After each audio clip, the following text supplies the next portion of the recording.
Retour de l'FC avec toujours nos deux invités, Stéphane David, spécialiste du football capverdien, donc qui voit le Cap-Vert monter encore plus haut. C'est ça, exactement. Ouais. Et puis surtout éliminer le Maroc pour la CAN 2017. Éliminer peut-être pas, mais faire partie des troubles faits pour enquiquiner le Maroc et les embêter le plus longtemps possible dans le groupe. Et pourquoi pas, de toute façon, quoi qu'il arrive, il y a aussi, il ne faut pas oublier, les deux meilleurs deuxièmes de l'ensemble des groupes seront qualifiés. Donc vous êtes déjà au Gabon. Non, pas encore. Alpha Baldé est avec nous également. Et puis bien sûr, notre éditorialiste, M. Sami Mochtavi. La question de l'FC, les moyens sont-ils suffisants justement pour la formation des techniciens sur le continent? Vos réponses sur nos réseaux sociaux, mais aussi fc@africa24tv.com. Bref, sur le foot algérien, là, l'air Gourcuff, c'est le dossier de l'FC.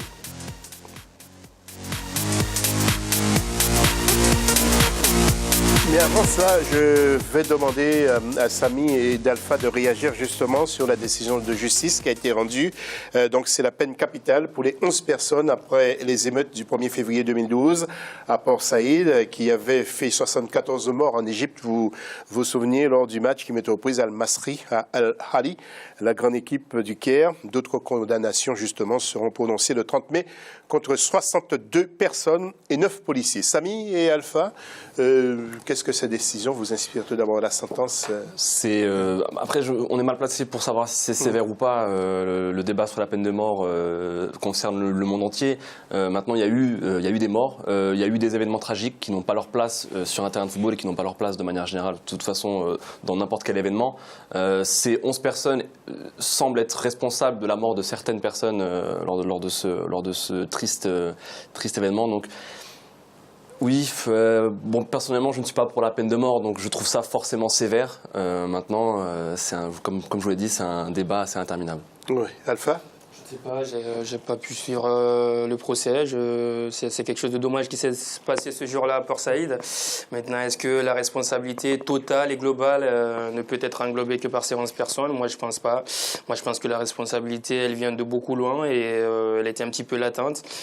S'il faut juger, comme l'a dit Sami, je préfère pas me prononcer sur la peine capitale, même si des fois je suis pour, des fois je suis contre. Mais bon, là, c'est très compliqué de le dire parce que pour moi, la responsabilité, vraiment, elle est pas que sur ces 11 personnes. Et la fédération et la ligue et beaucoup de personnes autour de ce football devraient être entendues dans cette affaire. Mais très malheureusement, on sait tous ce qui se fait dans ce genre d'histoire. C'est-à-dire qu'on essaie de sacrifier certaines personnes pour protéger d'autres. Et je pense que c'est ce qui s'est passé dans ce jugement, malheureusement. La peine capitale n'existe pas au Cap-Vert? Non.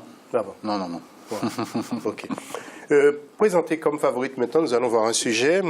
Donc favorite en puissance, justement, l'équipe algérienne de football a été éliminée par la Côte d'Ivoire 3-1 en quart de finale de la 30e Coupe d'Afrique des Nations en Guinée équatoriale. Une participation des Verts en deçà des attentes, mais toutefois certains spécialistes du football africain estiment que l'équipe algérienne pourrait se positionner parmi les favoris de la prochaine CAN prévue en 2017 au Gabon. Voyons ce sujet de la rédaction d'Africa 24.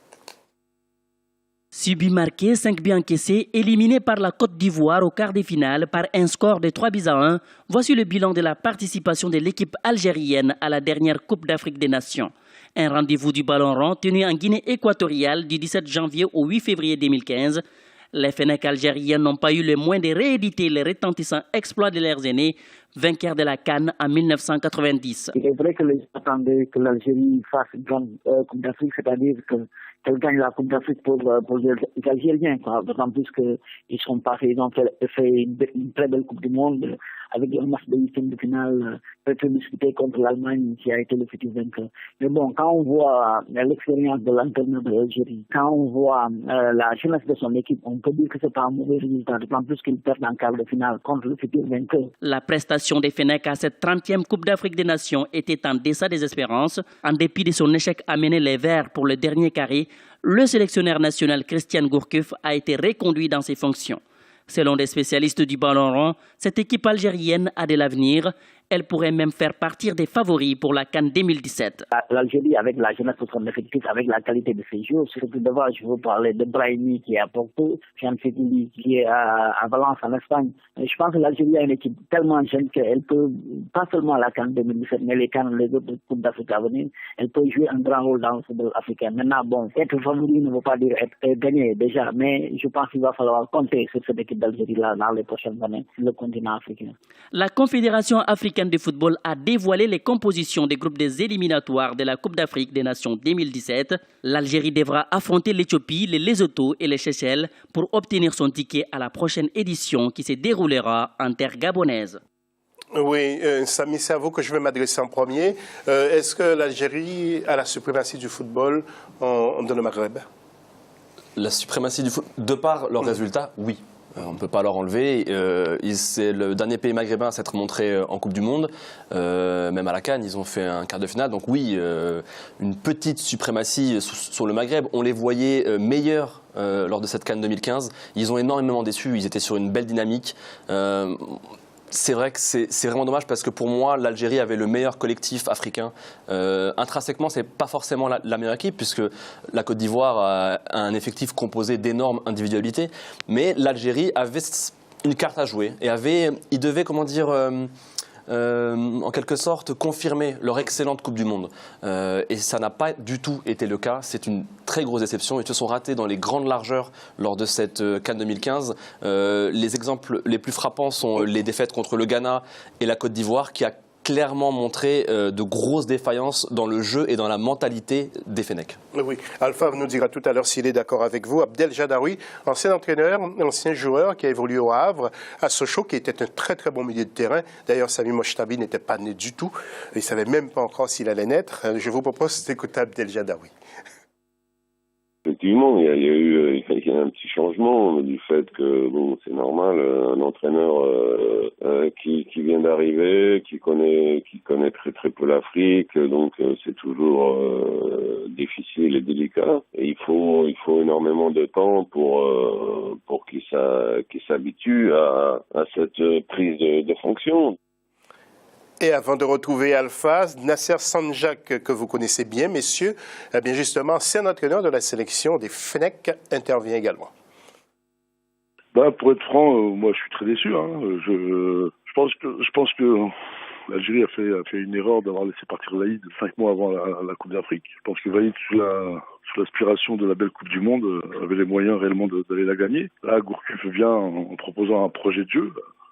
En nous proposant une certaine qualité de jeu. Bon, la qualité c'est bien, c'est gentil, mais bon, à un moment, l'Algérie a besoin de retrouver son lustre d'antan et d'aller chercher des titres. Et là, sur ce que je vois, je pense pas que ça va être très très très difficile pour Monsieur Gourcuff d'imposer ce système de jeu qui est très ouvert, et en sachant que l'Afrique n'est pas l'Europe. Et là, ces considérations-là fait qu'aujourd'hui, on ne connaît pas trop l'équipe. On l'a vu en Coupe d'Afrique, surtout lors du match contre la Côte d'Ivoire. Et nous allons voir le groupe de l'Algérie pour ces éliminatoires. Alpha, je trouve Nasser, il n'est pas tendre avec Gourcuff. Moi, je ne sais pas si encore il faut tirer des bilans du passage de Gourcuff. Il ne faut pas oublier que c'est quelqu'un qui a entraîné un club, qui a vécu en tout cas dans le quotidien des clubs depuis très très longtemps. C'était pas prévu en plus qu'il devienne entraîneur sélectionneur national. Ça s'est fait en l'espace de quelques temps. Il s'est retrouvé à la tête d'une sélection nationale qu'il a réussi à qualifier dans une Coupe d'Afrique des Nations. Alors ce que moi je pourrais reprocher un petit peu à Gourcuff, c'est le fait moi je pense que ça vient pas de Gourcuff lui-même, ça vient de la mentalité nord-africaine un petit peu. C'est cette théorie des mauvaises pelouses en Afrique au fait. Tant qu'ils n'auront pas compris que l'Afrique, ça se résume à ça, que le football se joue également comme ça, sur certaines pelouses qui sont comme ça, comme dans des pays de l'Est ici en Europe, comme dans des pays un petit peu proches de la France également, quand c'est l'hiver. C'est un petit peu comme ça. Moi, quand je vois cette interview de Gourcuff où il dit que si ça avait été sur des pelouses un petit peu plus développés, ils auraient pu aller très loin dans cette compétition. C'est tout simplement qu'ils sortent de la Coupe d'Afrique des Nations et qu'ils aillent s'inscrire en Coupe du Monde de belles pelouses et qu'ils jouent, peut-être qu'ils vont la remporter. On les a vus bien contre l'Allemagne. Peut-être qu'ils retirent leur licence CAF et qu'ils aillent tout simplement jouer en Coupe du Monde. Comme ça, ils auront très certainement de très belles pelouses, des billards sur lesquels ils pourront s'exprimer. Pourtant, ils ont de très bons techniciens. Moi, je pense que c'est une équipe qui, au lieu de s'intéresser sur ses failles défensives, comme l'a montré face au Ghana et face à la Côte d'Ivoire, au lieu de concentrer sur ça et de travailler sur ça, c'est un petit peu de prendre la grosse tête, de dire qu'on a des futurs ballons ballons d'or, qu'on a Fegouli, qu'on a Brahimi, qu'on a vu inexistant dans cette CAN. Et ouais, moi, tu l'as vu moi aussi, je l'ai pas vu. Donc bref, c'est juste pour dire que voilà, à un moment donné, il faut arrêter. Il faut savoir que nous sommes une équipe africaine. Il faut accepter de jouer dans les conditions dans lesquelles nous sommes proposés. Des équipes athlétiques, personne n'est né athlétique. L'athlétique que tu défends pour les autres équipes subsahariennes, ils l'ont cherché. C'est pas génétique, comme on le dit. C'est du gros blabla, ça. Il faut accepter de travailler, tu es sur le continent africain, et tu vas avoir les résultats sur le continent. Vous et Gourcuff, vous n'allez pas passer vos vacances ensemble. Eh ben si, pourtant je l'apprécie beaucoup. Alors, vous, maintenant, monsieur Stéphane David, qu'est-ce que vous pensez de cette sélection d'Algérie? Est-ce qu'elle est plus forte, beaucoup plus forte que le Cap-Vert? Nettement supérieur. Après, on ne sait pas, puisque justement, on a eu l'occasion de les affronter et on avait perdu sur une double confrontation. Maintenant, après, combien, vous vous souvenez? On avait perdu chez eux, il me semble, 2-0 et chez nous 2-1, quelque chose comme ça. Ouais. Mais bon, c'était dans un ancien contexte, on n'avait pas encore cette équipe, cette génération intéressante. Après, pour rejoindre ce que disaient Samy et Alpha, c'est vrai que l'Algérie devait montrer mieux sur cette CAN et ne pas sortir de cette CAN avec plein de prétextes et plein d'excuses. Favoriser le combat physique alors qu'ils ont des techniciens. Donc on n'a pas trop compris la sélection d'Algérie. On ne savait pas si c'était le physique qui jouait ou si c'était les techniciens. Ils n'ont pas réussi à trouver ce mélange. Et c'est vrai que Christian... Ils ont été gênés également. Alors, messieurs, je suis désolé, peut-être tout à l'heure, Samy, je vous promets, Samy, parce qu'il y a beaucoup de choses à dire, mais nous allons écouter Nasser Sanjak, justement, à propos du choix de Fekir. Qu'est-ce qu'il dit? Non, moi je pense que quand la France veut vraiment un joueur, ben là, hein, ça c'est clair. Hein. Elle l'a déjà démontré avec Zidane, elle l'a montré avec Karim Benzema, elle l'a montré avec Nasri, elle l'a montré à chaque fois. Simplement, je pense qu'il n'y a pas ça n'a pas été clair dès le départ. Dès le départ, ça n'a pas été clair avec le garçon. Lui a fait une erreur de communication sûrement. Mais bon, dans l'absolu, c'est un garçon qui est né en France, qui a été formé en France. Qu'il aille jouer pour l'équipe de France, moi je trouve pas ça scandaleux. Loin de là. Je représente un petit peu ce qu'on est nous aussi ici. Hein. Et pour son plan de carrière, pour lui, je pense qu'il était important. Vu les évolutions, il voit les offres qu'il va avoir. C'est important pour lui de jouer pour l'équipe de France, car ça va lui ouvrir des portes. Et on sait comme beaucoup de gens, quand on part pour l'Afrique, ça devient de plus en plus compliqué. Mis à part où le jour où la Coupe d'Afrique repassera au mois de juin, comme toutes les grandes compétitions internationales. Samy, après 2 réactions encore pour clore. Oui, juste, pour Fekir, je suis entièrement d'accord avec Nasser Sanjak, c'est assez rare pour le souligner. Juste pour Gourcuff, je pense que son plus gros problème, c'est de succéder à Coach Vaïd. Qu'on le veuille ou non, il y a cette association entre Gourcuff et l'Algérie, ça ressemble un peu à un mariage bancal. Je trouve que, on avait vu que durant la Coupe du Monde, les joueurs algériens avaient juré fidélité à Alilodzic. On voyait cette communion dans le vestiaire. Même moi, en tant que Marocain, j'avais des frissons pour les Algériens. Donc c'était vraiment impressionnant. Et on a sous-estimé, je pense, le travail mental d'Alilodzic sur ses joueurs. Et je pense que c'est ça le plus gros défi de Gourcuff. C'est pas des plans tactiques, c'est pas des plans de jeu, c'est de réussir à mener ses hommes comme le faisait Coach Vaïd. Ok. Alors maintenant, Abdel Jadaoui, à propos du choix de la CAN 2017 au Gabon au lieu de l'Algérie. Abdel Jadaoui. Le président de la fédération, M. Rawawa, était certain d'avoir une décision positive et il a été, lui, le premier très très déçu que la CAN soit donnée au Gabon. Les stades que le président de la fédération avait promis, ils étaient en route, en construction. Et la deuxième chose, c'est le cas Ebossé, qui a été tué donc au stade de la GSK, donc ce qui fait que au niveau de l'insécurité, la CAF n'a pas donné suite à cette réponse, quoi. Voilà, un mot également avec Nasser Sanjak.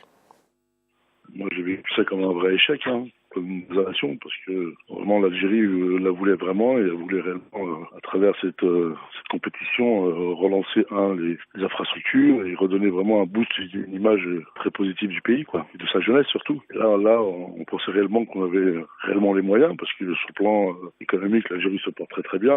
Elle était porteur d'un projet sur 4-5 très grands stades, avec des conditions hôtelières très intéressantes. Là, on a été un petit peu surpris. Le Gabon, c'est bien, mais bon, le Gabon, c'est pas l'Algérie, quoi. Je suis un peu étonné de la décision de la CAF. Franchement, je pense qu'il y a d'autres paramètres qui sont autour. On n'a pas su maîtriser sur le plan diplomatique. Je pense qu'on n'a pas été très costaud. Voilà, nous sommes un peu pris par le temps, messieurs, et donc nous sommes obligés de mettre un terme à la deuxième partie de cette émission. Tout à l'heure, nous nous retrouvons pour la partie 3 qui sera consacrée au football international, avec surtout les chocs qui nous attendent cette semaine pour la Ligue des champions et les quarts de finale. À tout à l'heure.